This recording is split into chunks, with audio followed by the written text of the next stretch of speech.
বছর আগে মারা গেছে বা কতদিন আগে মারা গেছে? আমার কথা আপনি বুঝি না? 1 বছর হয়েছে না আরো বেশি? এখন কি সমস্যা? এখন এইগুলো এই জায়গাটা দেয়া কেমন লাগে, বাচ্চা নিচের দিকে চাপে। আর কি সমস্যা বলেন? কোনো সমস্যা? এই দিক দিয়ে ব্যথা করে। পানি টানি ভাঙছে নি? না। এই বাচ্চা পেটে আসার পরে আলটা করছেন? করছি। কয়বার?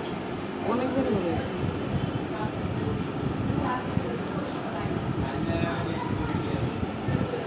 পানি টানি ভাঙে না, কিন্তু বাচ্চা নিচের দিকে চাপে নাকি?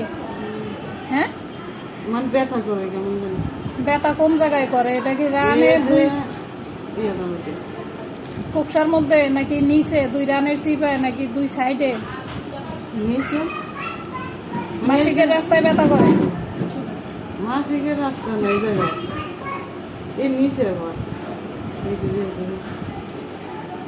আমি কেমন জানি ইয়াদে ধরতে আংটা দিয়ে ধরিয়া ধরে নাকি? আর আর কি সমস্যা আছে? আর কোনো সমস্যা নেই। এমনি কোনো কিছু ভাঙে না এই পর্যন্ত? আমি সাদা স্রাব বানতে সাদা স্রাব ভাঙছে। আর ওই যে এই বাচ্চা যেটা 2টা মারা গেছে, ওই 2টা কি নর্মালই হয়েছিল নাকি না আবার সিজার করছিল? নর্মাল হয়েছিল। কয় মাসে করলেন? 7 মাসে না 8 মাসে? 7 মাস। 7 মাসে পানি ভেঙে গেছিল। পানি ভেঙে যেয়ে পরে মারা গেছে। কি প্যাডের মধ্যেই মারা গেছিল নাকি হওয়ার পরে মারা গেছে? ওইও মরছে। একদিনও ছিল না, ওর সাথে সাথে মারা গেছে। কয়েক ঘন্টা ছিল।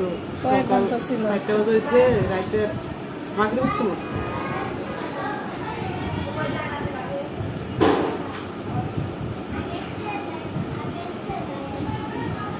এখন আসছেন যে ডেট জানেন না, 1 নাম্বার। 2 নাম্বার হয়েছে ব্যথা করে 2 সাইড দিয়ে, এই তো?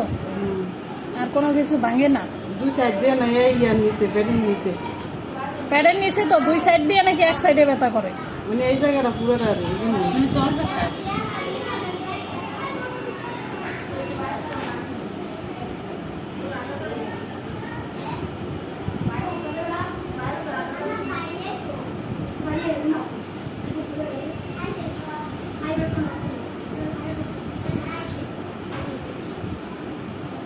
নাড়াচাড়া বুঝেন বাচ্চা? হ্যাঁ, নাড়াচাড়া করে।